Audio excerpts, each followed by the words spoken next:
usually comes from hydrostatic pressure, right?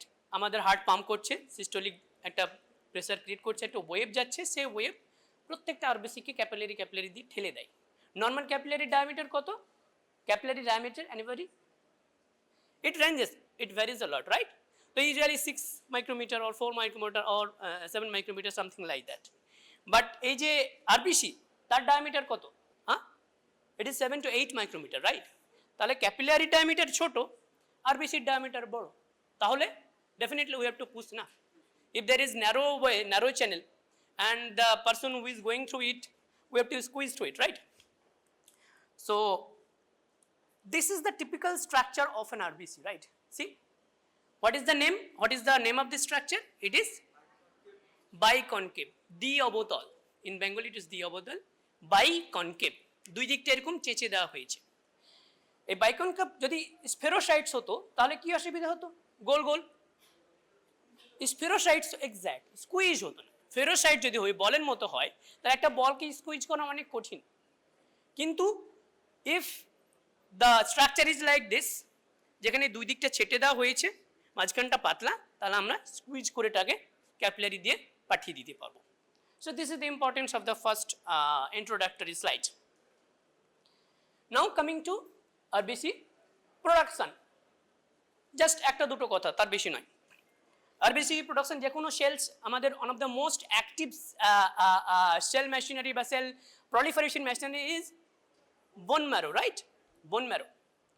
Next active one is gastrointestinal tract, GIT. No, GIT, gastrointestinal tract.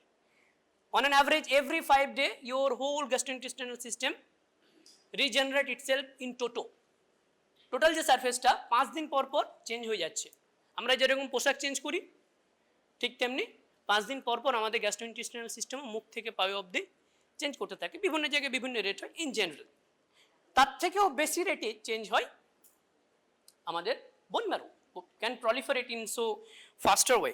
কীরকম faster way পরে আমরা দেখাচ্ছি, আমরা numerical value দিয়েও এখন ক্যালকুলেট করতে পেরেছি। তো ইন জেনারেল বোন ম্যারোতেও কিছু স্টেম সেল আছে, সেই স্টেম সেলগুলো কিছু প্লুরিপোটেন্ট আছে, কিছু টোটিপোটেন্ট আছে। আমরা প্লুরিপোটেন্ট স্টেম সেল বেশিরভাগ ভাববো, টোটিপোটেন্ট ভাববো না। তো কিছু প্লুরিপোটেন্ট স্টেম সেল একটি স্পেসিফিক লিনিয়েজের সমস্ত সেল তৈরি করতে পারে, এরকম কিছু স্টেম সেল আছে। সেই স্টেম সেল থেকে সেলফ রিউনিয়নের মাধ্যমে আবার একটা স্টেম সেল তৈরি হয়। অন দ্য লেফট সাইড দেখতেই পাচ্ছ, স্টেম সেল থেকে স্টেম সেল ডিভিশনের পরে স্টেম সেলই তৈরি হচ্ছে। অন দ্য রাইট সাইড ডিফারেন্সিয়েশনের দিকে চলে যাচ্ছে, যে পেরিফেরাল ব্লাডসগুলো সেগুলোর যে মলিকিউলস সেগুলোর যে সেলস সেগুলো জেনারেট করছে। ডিফারেন্সিয়েশনের মাধ্যমে কিছু ডিফারেন্সিয়েটেড সেলস আসছে। একদম লাস্টের যে সেলসগুলো থাকবে সেগুলো আমাদের actually functionally important, WBC, RBC and platelets, right? এই পুরোটা মনে রাখার কোনো দরকার নেই, জাস্ট আমি তোমাদের সুবিধার্থে হাইলাইট করে দিয়েছি। জাস্ট এই লাইনটুকু মনে রাখতে হবে। এটা কঠিন কি? এটা কঠিন না, এটা কঠিন, এটা সহজ। জাস্ট এই লাইনটুকু তোমাদের মনে রাখতে হবে। কেন মনে রাখতে হবে? কারণ এটা ক্লিনিক্যালি রিলিভেন্ট। বাদ বাকিগুলো মেবি হেমাটো-অনকোলজিস্ট বেশি রিলিভেন্ট, আমাদের কাছে অতটা রিলিভেন্ট নয়। সো হেমাটোপয়েটিক স্টেম সেল, সেখান থেকে এইগুলোর নাম জানার দরকার নেই। মাল্টিপোটেন্ট বা প্লুরিপোটেন্ট প্রোজেনিটর, সেখান থেকে থ্রোম্বোপয়েটিন দিয়ে আসছে কমন মাইলয়েড প্রোজেনিটর, সেখান থেকে মেগাকারিওসাইট এরিথ্রোসাইট প্রোজেনিটর অর প্রিসেসর। এইখান থেকে আইদার এটা আরবিসি হতে পারে, বা যদি এরিথ্রোপয়েটিন বেশি থাকে তাহলে আরবিসি হবে, আর যদি থ্রম্বোপয়েটিন বেশি থাকে তাহলে প্লেটলেট হবে। সিম্পল। তাহলে একটা কমন প্রোজেনিটর আরবিসির আর প্লেটলেটের আছে। ধরে নাও বাদবাকি এখান থেকে সমস্ত যে জিনিসপত্রগুলো লাগে, মাল মশলা সব ঠিক আছে, পেশেন্টের কোনো কারণে আয়রন নেই। তাহলে আয়রন যদি না থাকে তাহলে লাস্ট স্টেজ অফ ডিফারেন্সিয়েশন হবে না? লাস্ট স্টেজ অফ ডিফারেন্সিয়েশনে কি আয়রন হিমোগ্লোবিন ইনকর্পোরেটেড হয়ে ভেতরে ঢোকে, তাহলে সেটা হবে না। সেটা যদি না হয় তাহলে কোন সেল লাইনটা বাড়ার ম্যাক্সিমাম চান্স আছে বলো? আমি ওই কারণে দুটোই হাইলাইট করেছি। একটা হল আরবিসি, কমন প্রোজেনিটর এত দূর অবধি চলে এসেছে, তাহলে তারপরে যদি আয়রন না পাই তাহলে আরবিসি তৈরি হবে না, কিন্তু তার বদলে কি তৈরি হয়ে যাবে? তাহলে এই পাথওয়েটা যাচ্ছে না, তাহলে এই পাথওয়েটা বেশি যাবে, তাহলে প্লেটলেট বেশি হবে। So this is the cause behind thrombocytosis in severe iron deficiency anaemia. কোন একটা পেশেন্ট তোমার কাছে এসছে, এই চতুর্থ পেশেন্ট যেটা ক্রনিক জিআই ব্লাড লস হয়েছে, তার ক্ষেত্রে তুমি ব্লাড টেস্ট করে দেখলে the haemoglobin is only 3 and the platelet count is 4.5 lakhs, 4.5 lakhs or 5 lakhs or say 6 lakhs of the GI in iron deficiency anemia. So definitely we can assume due to chronic blood loss there is loss of iron, and this ultimately led to severe iron deficiency. This has led to thrombocytosis. So that is why I have put the slide here. Anyway, now coming to definition. What is definition of anemia? Simple definition, single sentence answer, single phrase. It is deficiency of RBC. As simple as it is deficiency of RBC. Now how much deficiency? A 12-year-old or a 10-year-old boy coming with hemoglobin 11 and a 30-year-old pregnant lady coming with hemoglobin 11, তাহলে দুজনকে আমরা anaemic বলবো, একই এক্সটেন্টের anaemic বলবো? নয়। এখানে ইম্পর্টেন্সটা হলো for normal for a given population. This population is based on sex, based on age, and there are some specified populations like pregnant women or geriatric population আমরা নিতে পারি। তাহলে it depends on age, sex, special population. এইখানে একটা point লেখা আছে দেখো, altitude of the residence. Why altitude of the residence is important? উচ্চতা, কোন হাইটে। কেউ যদি মানালিতে থাকে আর কেউ যদি পন্ডিচেরিতে থাকে, তাহলে দুজনের ব্লাডের নর্মাল হিমোগ্লোবিন কনসেন্ট্রেশন ভ্যারি করবে। কার ক্ষেত্রে হিমোগ্লোবিন বেশি হবে? যে উঁচুতে আছে। Why? Because of this picture. দেখো, যেখানে আরবিসি জেনারেশন হয় সেই জেনারেশনটাকে আমরা এখন আর খালি বোন মেরে বলে অবহেলা করি না।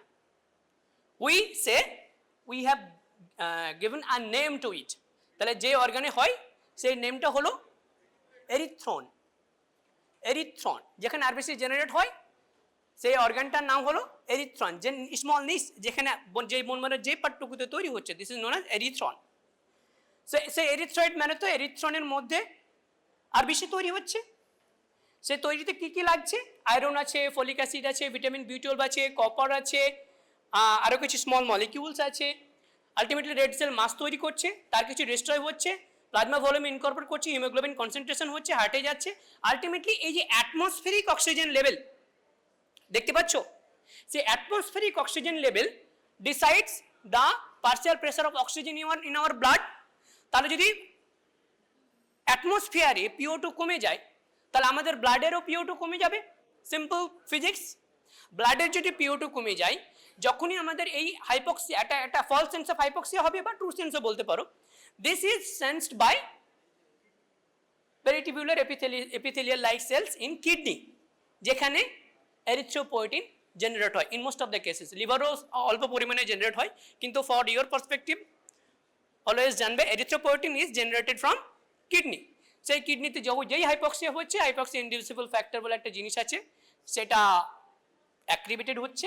Ultimately this will lead to increase erythropoietin, যে এরিথ্রোপয়েটিন একটা চাবুকের কাজ করে এরিথ্রনের উপর, মানে আরবিসি জেনারেশন ফ্যাক্টরের উপর।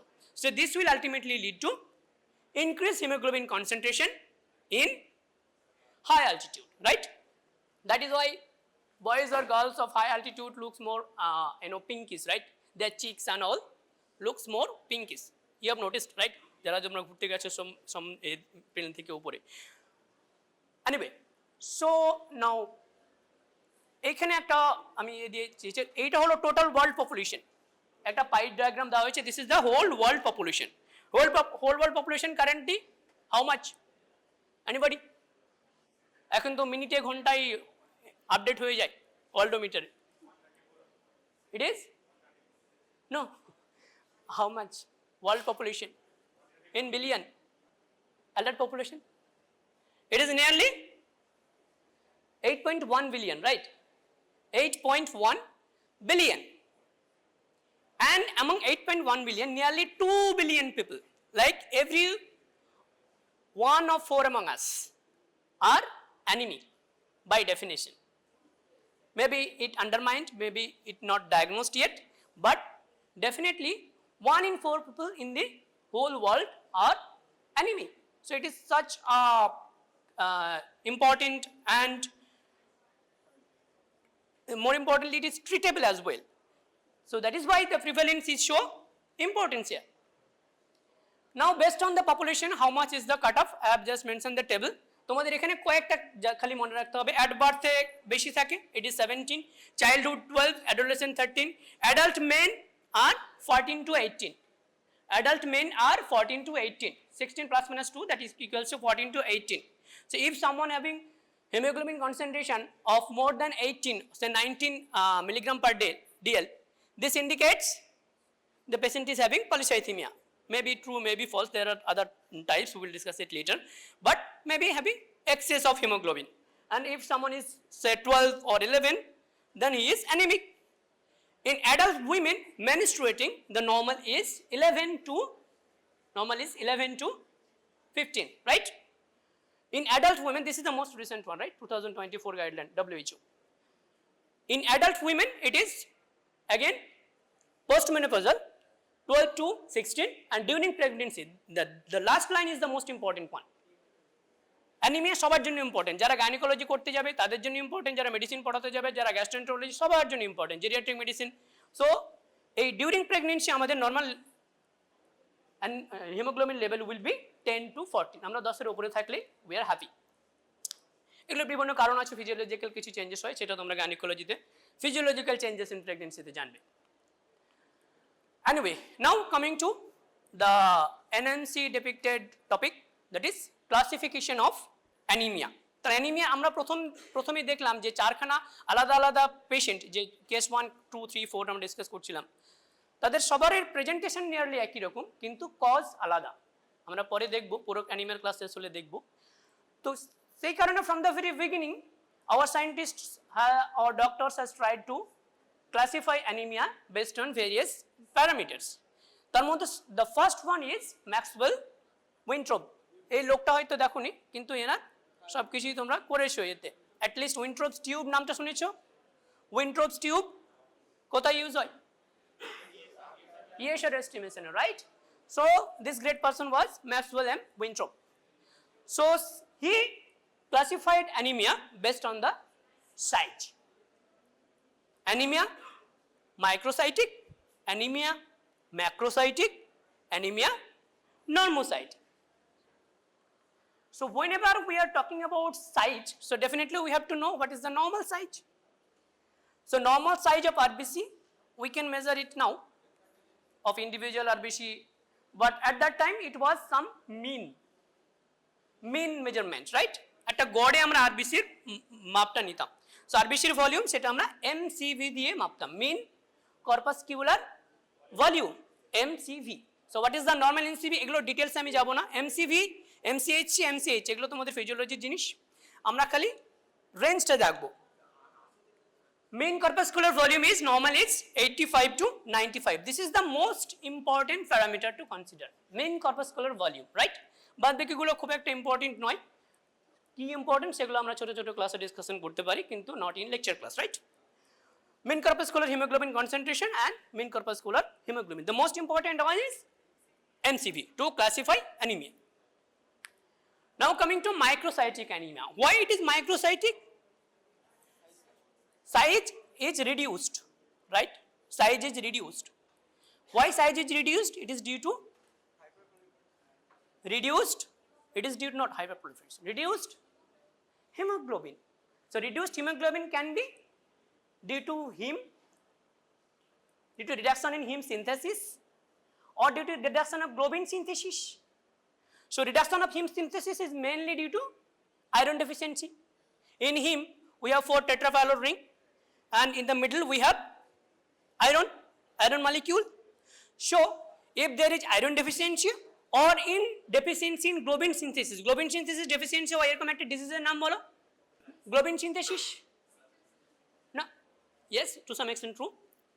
Globin synthesis, হিমোগ্লোবিনের দুটো মইটি, একটা হলো হিম মলিকিউল আর একটা হলো globin chain, right? আমানো peptide chains, right? সেই গ্লোবিনে thalassaemia alpha thalassemia, beta thalassemia, whatever. So what are the causes of microcytic anemia? You yourself can deduct. It may be due to iron deficiency, it may be due to globin chain synthesis deficiency. So due to any process that interferes with hemoglobin production. Less hemoglobin leads to smaller red cells, as simple as that. খালি এইটুকু মনে রাখো। Thalassemia already আমরা discussion করছিলাম, তাহলে defect in hemoglobin protein synthesis, iron deficiency unable to make heme, anemia of chronic disease. This will also ultimately lead to microcytic hyperchromic anemia. Anemia of chronic disease. কেন হয়? Lack of iron delivery to the cells. Iron আমাদের বডিতে আছে, in the liver, in the GI tract, সমস্ত কিছু absorption ঠিকঠাক হচ্ছে, কিন্তু in chronic inflammation there are some increased cytokines that leads to increase molecules, কি মলিকুলস আমরা পরে আসছি, that hinders iron delivery to the erythron, bone marrow, that leads to an apparent iron deficiency. This will lead to microcytic anemia, right? And lastly, sideroblastic anemia, defects in heme synthesis again. So these are the 4 causes of microcytic anemia. Now coming to macrocytic anemia. Now macrocytes can be of 2 types, round macrocytosis and oval macrocytosis. It actually pathological discussion. Anyway, আমরা একটু জেনে রাখবো। Round macrocytosis is caused by membrane defect. It's caused by membrane defect. Oval macrocytosis is caused by defect in DNA synthesis. এটা তোমাদের MCQ তে আসে, সেই কারণে আমি এই স্লাইডটা রেখেছি। তাহলে if macrocytosis is basically due to DNA deficiency, right? As simple as that, maturation deficiency, DNA deficiency. সেই DNA deficiency এর জন্য যদি হয় সেটাকে আমরা বলবো oval macrocytosis। আর যদি membrane defect এর জন্য হয় তাহলে it will lead to round macrocytosis, right? Example গুলো এক ঝলক দেখে নি। The oval macrocytosis is due to defect in DNA synthesis, তাহলে কি হবে? Vitamin B12 deficiency, folic acid deficiency, few medications like chemotherapy, anti-seizure medications, and myelodysplasia. This will lead to ovalocytes, macroovelocytes. Round ovalocytes is due to alcohol use, এগুলো important, সবগুলো clinically relevant. Alcohol use, dysproteinemia, hypothyroidism, one of the most important cause of macrocytic anemia. Hypothyroidism খুব common, hypoxia, liver disease, reticulocytosis and smoking. So these are few causes of macrocytic anemia. এই দুটো table তোমাদের একদম মনে রাখতে হবে, মুখস্থ রাখতে হবে, ঠিক আছে? Now what are the causes of normocytic anemia? Normocytic is cell size is within the normal limit, like 85 to 95 femtoliter, right? So aplastic anemia, endocrinopathies, marrow invasion, myeloma, puerperal aplasia and renal disease.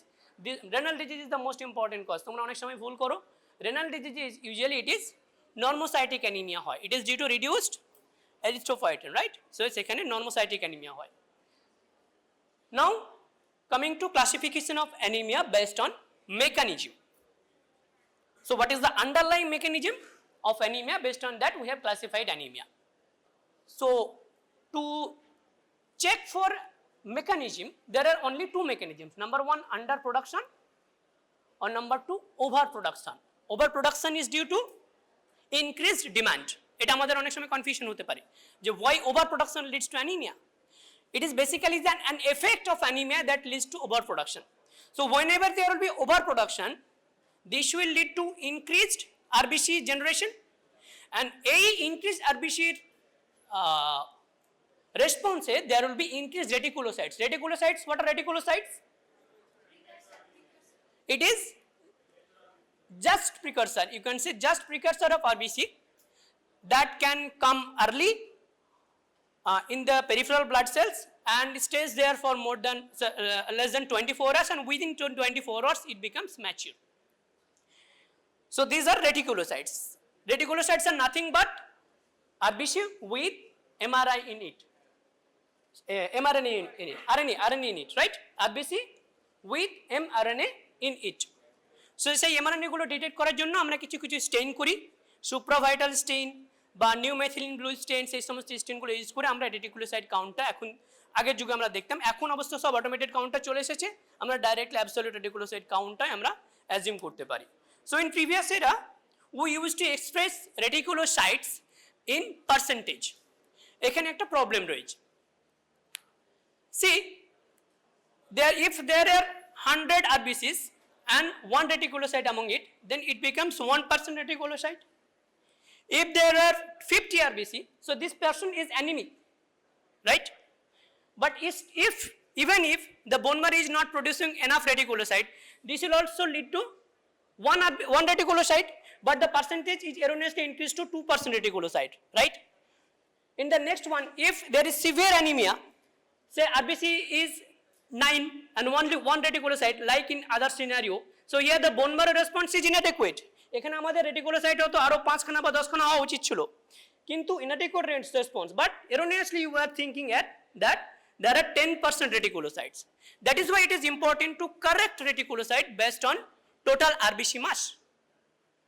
The lesser become the RBC mass, the more will become the percentage of reticulocytes erroneously. So to see the response to anemia in bone marrow, we have to check for reticulocytes, and these reticulocytes should be corrected. So the correction formula is actual reticulocyte percentage into patient's hematocrit by normal hematocrit. We have to correct based on hematocrit, right? This is important. Now in current genera we usually use absolute reticulocyte count, but এখন আমাদের যে blood reports গুলো আসে in outdoor, সেখানে percentage দেওয়া থাকে. So definitely we have to correct reticulocyte based on the hematocrit value of that patient, right? That is why this slide is important. Now if there is increased production, there will be reticulocytosis. So increased reticulocyte count. If there is no response to bone marrow of this reduced hemoglobin, this will lead to decreased production. So based on that we divided into two types. Hyperproduction, that is increased corrected CRC, means not colorectal cancer, it is corrected reticulocyte count. So if there is increased CRC, this indicates hyperproduction. Bone marrow is trying to compensate the anemia by increase the production of RBC in the machinery. So this is known as hyperproduction. Now what are the causes of hyperproduction? Definitely where and no other factor involved, only there is blood loss acutely due to other cause, like কোন একটা পেশেন্টের accident হয়েছে, blood loss হয়েছে, তাহলে কি হবে? By default body tries to produce more RBC, so this will lead to hyperproduction of RBC and increased reticulocyte count. And number 2 is hemolysis. Now hemolysis is a large group. Hemolysis can be of so many types. It can be medication induced, it can be mechanical device inside our body like valve replacement surgery induced. Anything can cause hemolysis. So based on that we have further classified hemolysis or hemolytic anemia into few subgroups. সবগুলো জানার দরকার নেই, কিন্তু কিছু কিছু example তোমাদের এখন মনে রাখতে হবে। So this hemolysis কেন হয়? There is destruction of RBC. Destruction of RBC in the peripheral blood cells or in the bone marrow itself. It can be both. So this destruction can be due to any kind of defect. It can be due to membrane defect. It can be due to intracorpuscular defect, like some enzyme defect, pyruvate kinase defect or glucose 6-phosphate dehydrogenase deficiency. All this can cause hemolysis, and in response to that hemolysis, bone marrow will produce more and more RBC. This will lead to increased corrected reticulocyte count, right? Now what are the causes of hemolytic anemia? There are some intracorpuscular defects. So see, RBC consists of these three things, right? Hemoglobin, cytoplasm and membrane. And inside the cytoplasm there are these enzymes, glucose 6-phosphate dehydrogenase, pyruvate kinase and carbonic anhydrase. So any defect in this enzyme or any defect in the membrane will lead to hemolysis, and this will lead to hyperproduction anemia, that is increased CRC anemia. Here again দেখো, so this is the membrane. আমরা already এনজাইমের গুলো কথা বলে নিয়েছি। Membrane, সেই মেমব্রেনে এই প্রোটিনগুলো আছে, তাহলে এই প্রোটিনের যে কোনো একটা প্রোটিনের যদি সমস্যা হয় তাহলে হেমোলাইসিস হতে পারে, বা এই যে উপরে যে অ্যান্টিজেনগুলো ঘুরছে সেই অ্যান্টিজেনের অ্যাগেনস্ট দিয়ে এরোনিয়াসলি অ্যান্টিবডি তৈরি হয়, like in autoimmune haemolytic anaemia. This will also lead to antibody mediated haemolysis. So ultimately all this things will lead to haemolytic anaemia. এই কজগুলো এখানে দেওয়া হয়েছে, দেখো ইন্ট্রাকর্পাসকুলার, এক্সট্রাকর্পাসকুলার। ইন্ট্রাকর্পাসকুলার মধ্যে হিমোগ্লোবিনোপ্যাথিস কিছু আছে, এনজাইমোপ্যাথিস আছে, আর মেমব্রেন সাইটোস্কেলিটন ডিফেক্ট আছে। অ্যাকোয়ার্ডের মধ্যে আছে প্যারাক্সিসমাল নকটার্নাল হিমোগ্লোবিন ইউরিয়া, এটা অ্যান্টিজেন অ্যান্টিবডি মেডিয়েটেড, কিছু ড্যামেজ হয়। এক্সট্রা কর্পাসকুলার, তার মধ্যে আছে mechanical destruction, microangiopathic, toxic agents like chemotherapeutic drugs, infections and autoimmunes. So these are few causes of haemolytic anaemia. এগুলো এখন মার্ক আপ করো, পরে আমরা যদি সময় পাই ডিসকাশন করব। নাও কিভাবে আমরা বুঝবো হিমোলাইসিস হয়েছে, তার কিছু প্যারামিটারস আছে। This is just for your exam purpose. There will be high LDH level. LDH, lactate dehydrogenase, is an enzyme that resides inside the cytoplasm of RBC.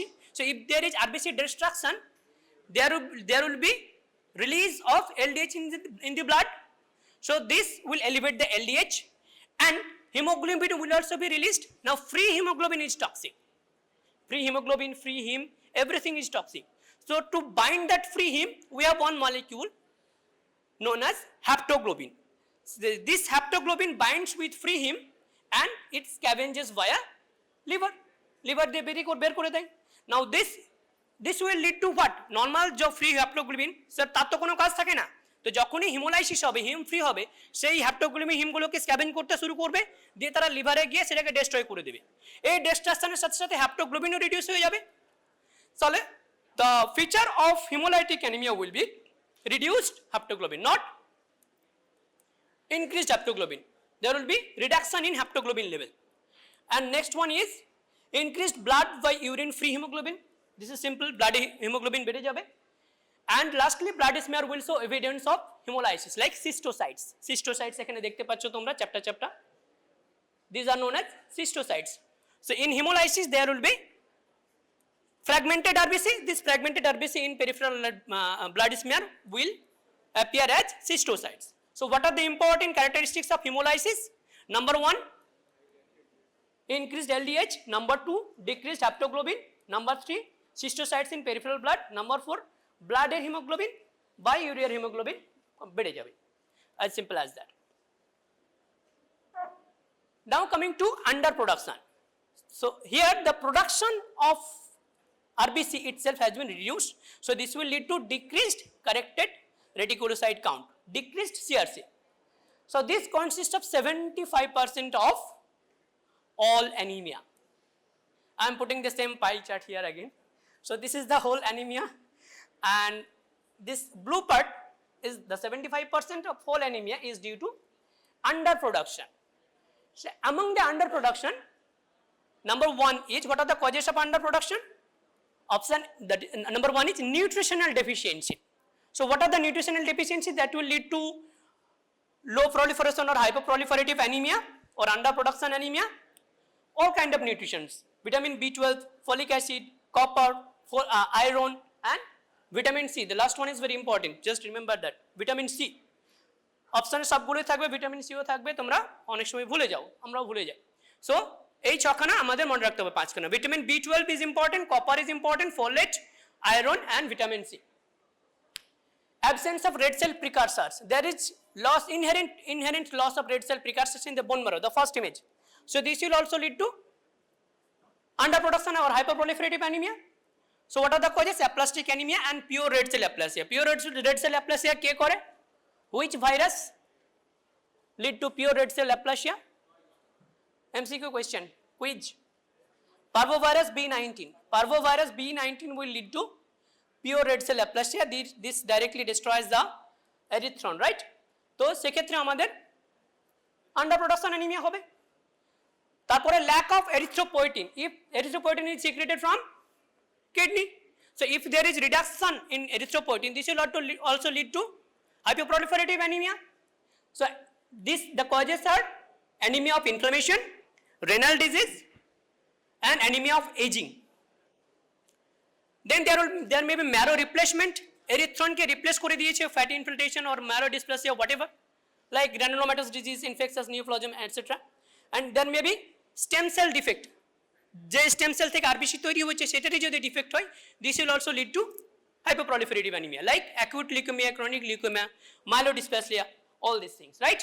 So these are few causes of underproduction anemia or hyperproliferative anemia, where corrected reticulocyte count will be less than 3%, more than 3%, and less than 3%, right?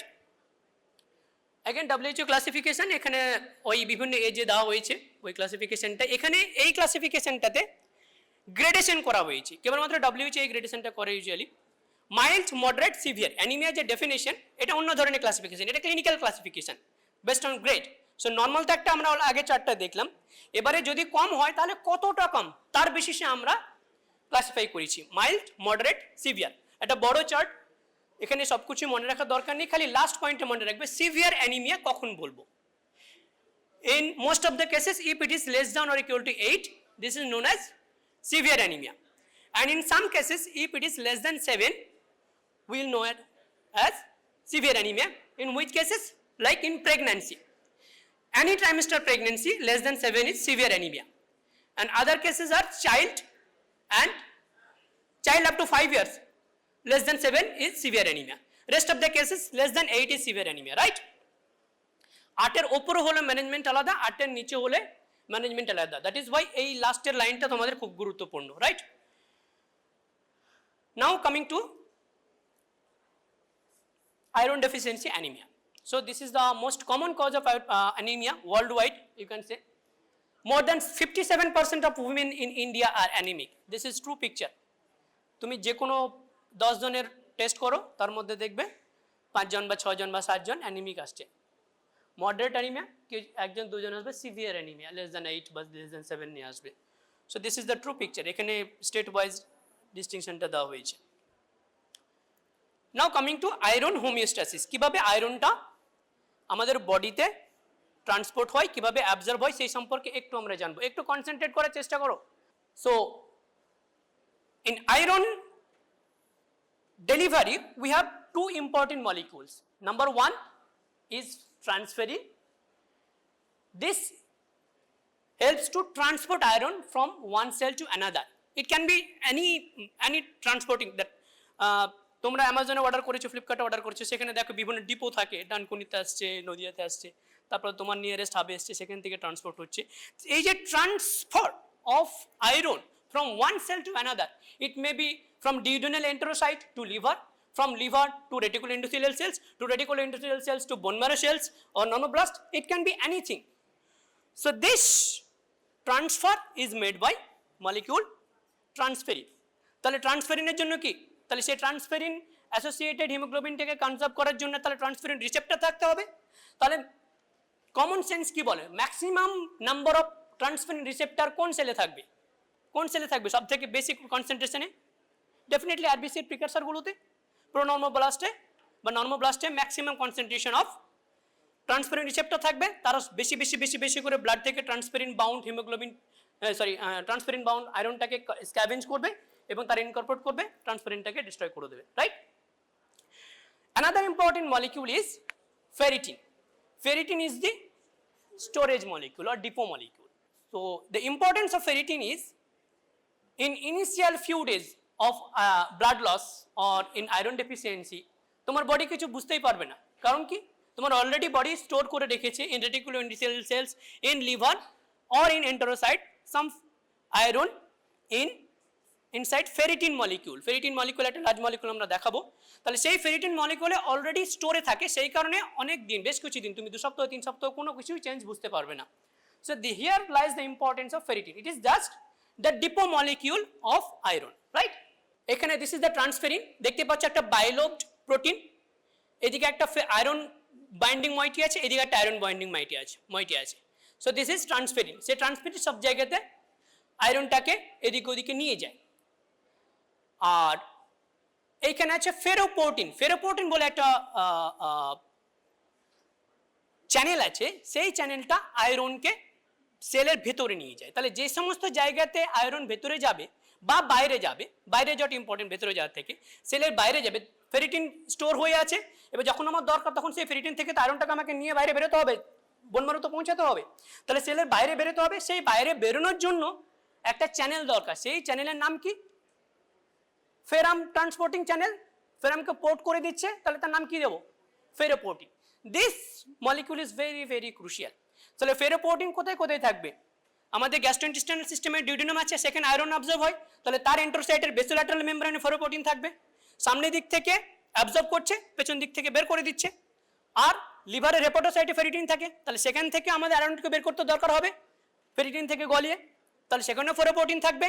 রেটিকুলো endothelial sales, সেখানেও ফেরোপ্রোটিন থাকবে। এখানে আর একটা নতুন মলিকুলের নাম তোমরা জেনে রাখো, hepcidin. সেই হেপসিডিন কি করবে, এই ফেরোপ্রোটিনটাকে ব্লক করবে, ইনহিবিট করবে। ফেরোপ্রোটিন একটা চ্যানেল যে সেলস স্টোরেজ সেল থেকে আয়রনটাকে ব্লাডে আসতে সাহায্য করছে, আলটিমেটলি বোন ম্যারোতে যেতে সাহায্য করছে। ফেরোপ্রোটিন সেই চ্যানেলটা, হেপসিডিন তাকে বাধা দিচ্ছে। জাস্ট এই দুটো কথা তোমাদের মনে রাখো। তাহলে কোনো কারণে যদি হেপসিডিন বেড়ে যায় তাহলে কি হবে, তাহলে there will be apparent iron deficiency. বডিতে স্টোর ঠিকই আছে কিন্তু নিচের দিকে পৌঁছাচ্ছে না। ইট ইজ লাইক কি জেলা পরিষদে টাকা এসছে কিন্তু ইউটিলাইজ হচ্ছে না, রাইট? সো ফেরোপ্রোটিন আছে, সেটাকে ব্লক করছে hepcidin. In inflammation hepcidin is a acute phase reactant. Acute phase রিঅ্যাক্ট্যান্টের নাম জানো? অ্যাকিউট ফেজ রিঅ্যাক্ট্যান্ট মানে যে সমস্ত রিঅ্যাক্ট্যান্টগুলো, যেমন সিআরপি, যে সমস্ত প্রোটিনগুলো যে কোনো ইনফ্লামেশনে লাইক ইন্টারলিউকিন 6 মিডিয়েটেড বা যে কোনো সাইটোকাইন মিডিয়েটেড ইনফ্লামেশনে বেড়ে যায়। এই হেপসিডিন মলিকিউল হলো এরকম একটা মলিকিউল যেটা ইন্টারলিউকিন 6 এর সহায়তায় it increases it's level. So hepcidin is a positive or negative? Positive acute phase reactant. So in any chronic inflammation there will be chronic elevation of hepcidin. This chronic elevation of hepcidin will lead to blockage of ferroportin. তাহলে ferroportin block হয়ে গেল। তাহলে ferroportin block করে even if there is iron stored inside the cell, it cannot go to bone marrow. So this will lead to reduced iron delivery to bone marrow. So this is the cause of anemia of chronic disease, right? আচ্ছা, এখানে এবার আমরা production বলছিলাম না, RBC প্রোডাকশনের rate আমাদের বোন ম্যারোতে দেখো 200 বিলিয়ন। আমরা টোটাল পুরো পৃথিবীতে কত আছি? 8 billion, right? 200 billion per day, 23 lakhs per second RBC generate হয়। প্রত্যেক সেকেন্ডে 23 লক্ষ আরবিসি জেনারেট হচ্ছে তোমাদের বডিতে এই মুহূর্তে। And 1 billion iron molecules per RBC, এক একটা আরবিসিতে 1 বিলিয়ন আয়রন মলিকিউল লাগবে, রাইট?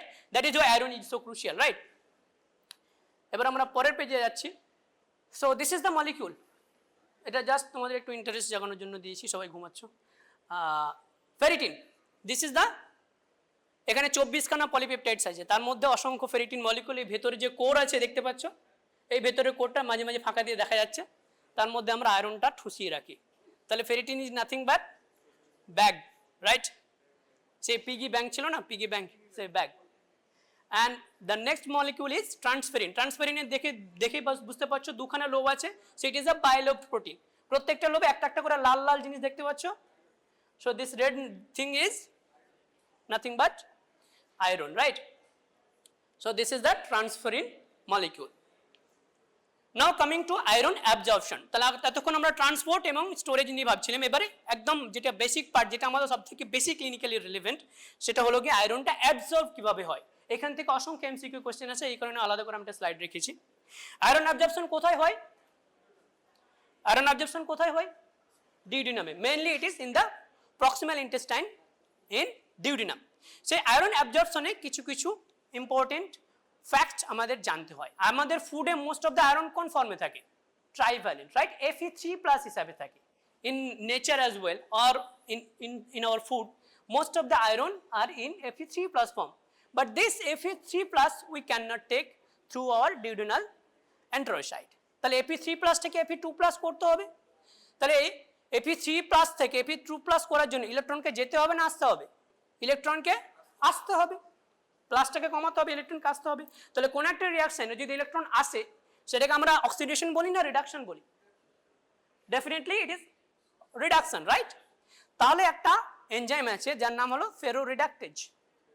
ফেরোরিডাকটেজ, এটা আমাদের আগের নাম ছিল ফেরোরিডাকটেজ। ভালো করে দেখা গেল যে সেই মলিকিউলটা nothing but duodenal cytochrome B, D cyt B. দেখো তাহলে বিভিন্ন খাবার থেকে স্টোমাকে চূর্ণ হয়ে আমাদের ডিউডেনামে চলে এসেছে, সেখানে আমরা দেখতে পাচ্ছি এখানে Fe3+ ফর্মে ছিল, সেখান থেকে Fe2+ ফর্মে করতে হবে।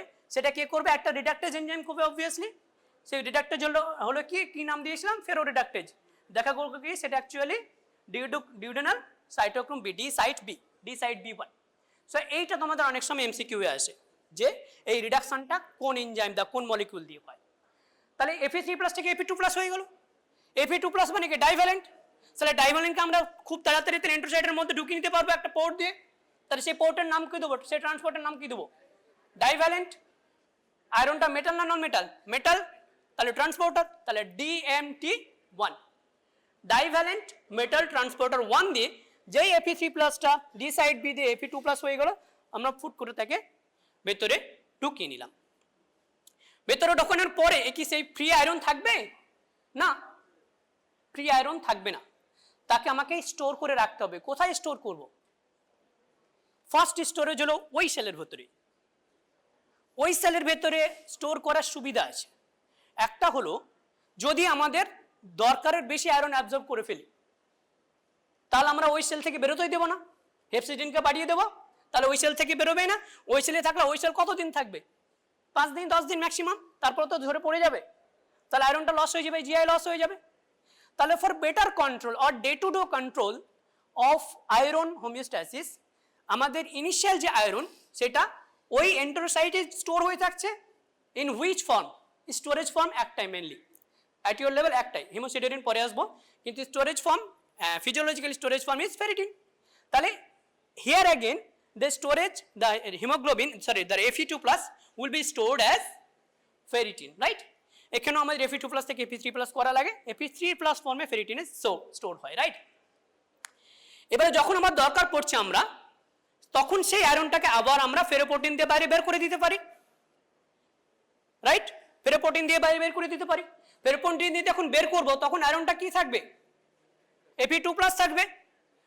Fe2+ যে কোনো যখন ইন্ট্রাসেলুলার ট্রান্সপোর্ট হচ্ছে তখন Fe2+ ইজ ফাইন, বাট যখনই এক্সট্রা সেলুলারে চলে যাবে তখন আমরা তাকে Fe2+ রাখতে পারবো না, Fe3+ এ কনভার্ট করতে হবে। So in that scenario again we have to make Fe2+ to Fe3+. This is an oxidation reaction or reduction reaction. It is definitely we are snatching the electron from Fe2+ to make it Fe3+, so it is a oxidation reaction. This oxidation molecule is known as hephaestin. Hephaestin, known as hephaestin, and sometimes it can be also done by ceruloplasmin. কপারের কথা বলছিলাম না, এই সেই ceruloplasmin যে এই oxidation রিঅ্যাকশনটা করে, যে Fe2+ যেটা এন্টেরোসাইট থেকে পেরোপ্রোটিনের সাহায্যে বেরোচ্ছে সেটাকে Fe3+ এ কনভার্ট করে এই Fe3+টাকে স্ক্যাভেঞ্জ করবে সাথে সাথে। ওখানে অসংখ্য ট্রান্সফারিন ঘুরে বেড়াচ্ছে ব্লাডের মধ্যে। It is one of the most abundant molecule in blood stream, right? তাহলে সঙ্গে সঙ্গে ট্রান্সফারিন ক্যাপচার করবে অ্যান্ড সেটা লিভারে পৌঁছে দেবে বা রেটিকুলার এন্ডোথেলিয়াল সেলে পৌঁছে দেবে বা প্রয়োজন মতো বোন ম্যারোতে পৌঁছে দেবে। So this is the entire absorption and delivery process at the level of enterocyte.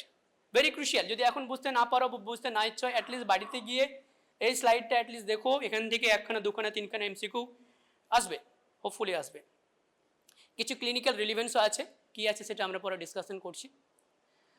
এখানে দেখো একটা জায়গাতে হিম ডাইরেক্টলি কেউ জানে না কিভাবে হয়, কিন্তু ডাইরেক্টলি আমাদের ইন্টারসেলুলারে ট্রান্সপোর্ট হয়ে যেতে পারে। কোনো হিম ট্রান্সপোর্টার হয়তো আছে, আমরা আন্দাজ করি সেরকমই, যে প্রাণীজ প্রোটিনগুলো যেগুলো অ্যানিম্যাল প্রোটিন আছে সেই অ্যানিম্যাল প্রোটিনে হিম থাকে, সেই হিম ডাইরেক্টলি আমরা অ্যাবজর্ব করে নিতে পারি। সেই কারণে অনেক সময় যারা নন ভেজিটেরিয়ান তাদেরকে আমরা এনকারেজ করি বেশি বেশি করে মাছ মাংস খেতে, যাতে হিমটা অ্যাবজর্ব করে নেয়, ঠিক আছে? ডাইরেক্টলি যেহেতু অ্যাবজর্ব করে কোনো মইটি লাগছে না, কিছু লাগছে না। এটা ডিটেলসে যাওয়ার দরকার নেই, ওই এতক্ষণ জোরে যে ডিসকাশনগুলো করলাম তারই একটা সামারি বলতে পারো। এই ডিউডিনাল এন্টেরোসাইটস, সেখানে ডি সাইড বি, DMT1 সব ডিসকাশন করা হয়ে গেছে। আলটিমেটলি প্লাজমা ট্রান্সফেরিন আসে, সেই প্লাজমা ট্রান্সফেরিন থেকে বিভিন্ন জায়গাতে ট্রান্সপোর্ট হয়। এইখানে যে মলিকিউলগুলো আমি হাইলাইট করেছি, এই মলিকিউলগুলোর খালি নাম জেনে রাখতে পারো। This molecules are implicated in haemochromatosis. Haemochromatosis বলে একটা ডিজিজ আছে, iron excess. Only this molecules are this are the important molecules which are implicated in haemochromatosis. এই স্লাইডটা আমি খালি সেই কারণে রেখেছি। নাও যেটা আমরা বলছিলাম, ইনিশিয়ালি জাস্ট আমি লিখে দিয়েছি, দেখো, initially in transient iron deficiency only ferritin is reduced, but iron is still sufficient for erythropoiesis leading to normochromia and normocyte. যেটা বলছিলাম, ফেরিটিন তো আছে, স্টোর করা ছিল, ধরো না 100 মিলিগ্রাম ফেরিটিন তোমার ব্লাডে ঘুরে বেড়াচ্ছে। সো যতক্ষণে সেটা 15 বা 30 অব্দি নিচে চলে আসছে ততক্ষণ পর্যন্ত তোমার এরিথ্রোপয়েসিসের কোনো ঝামেলা হবে না, কারণ ট্রান্সফেরিন সেখান থেকে নিবে, বোন ম্যারোতে দিবে, নিবে বোন ম্যারোতে দিবে। যতক্ষণ একটা নির্দিষ্ট লেভেল থেকে নিচে নেমে যাচ্ছে ততক্ষণ অবধি তুমি আয়রন ডেফিসিয়েন্সি পাবে না, এবং তার ফলে নন হাইপোক্রোমিয়াও পাবে না, তার ফলে রিডিউসড আরবিসি সাইজও পাবে না, right? But only later with progressive iron deficiency, this will lead to severe shortage of ferritin. This will lead to reduced transferrin saturation. What is transferrin saturation? ব্লাডে তো হাজার ট্রান্সফার মলিকিউল ঘুরে বেড়াচ্ছে, সবাইকে কি আমরা দিতে পেরেছি আয়রন? না, iron is strictly control, right? তো আমরা তাদের কিছু পার্সেন্টেজকে দিই, সে 20%, 30%, 50%। এই যে যত পার্সেন্টকে আমরা স্যাচুরেট করে দিচ্ছি আয়রন দিয়ে, সেটাকে আমরা বলি ট্রান্সফারিন স্যাচুরেশন। প্রত্যেকটা ট্রান্সফারিনের দুটো মলিকিউল আছে, দুটো বাইন্ডিং সাইট আছে, তাহলে তারা মনোফেরেট হতে পারে বা ডাইফেরেট হতে পারে। তাহলে যাই হোক, সেটাকে আমরা ট্রান্সফারিন স্যাচুরেশন বলি। তাহলে যখন সিভিয়ার শর্টেজ অফ ফেরিটিন হবে, তাহলে আর আয়রন স্টোরেই নেই, this will lead two reduced transferrin saturation, তখন আমাদের মাইক্রোসাইটিক হাইপোক্রোমিক অ্যানিমিয়া হবে। ঠিক আছে? ইন ইনফ্লামেশন হেপসিডিন ইনক্রিজ, যেটা আমরা অলরেডি ডিসকাশন করেছি। জাস্ট এই কথাটা লেখা ছিল এখানে যে হেপসিডিনের ফলেও কিন্তু যে অনিমিয়া ক্রনিক ডিজিজ, সেই হেপসিডিন যে ইম্পর্টেন্ট মলিকুল, সেটা পজিটিভ ফেজ রিঅ্যাক্টেন্টের জন্য হচ্ছে, সেটা আমরা বলেছি এখানে। তো পরের পার্টটা তাহলে পরের দিন ডিসকাশন করি, ট্রিটমেন্ট পার্টটা বাকি থাকলো মেনলি। আর মেগালোব্লাস্টিক অ্যানিমিয়াটা পরের দিন একটু ভালো করে ডিসকাশন করব। আর প্লেটলেট থেকে দুটো ডিসঅর্ডার তোমাদের শর্ট নোট আছে খুব, সেই কারণে তোমাদের এনএমসিতে লেখেনি কোথাও, আমি জানি না কেন লেখেনি, সেটা আমরা ডিসকাশন করার চেষ্টা করব। টিটিপি এবং আইটিপি এই দুটো খুব ইম্পর্টেন্ট, তোমাদের শর্ট নোট দেওয়া হয়, তো সেটা আমরা কভার করার চেষ্টা করব। ঠিক আছে?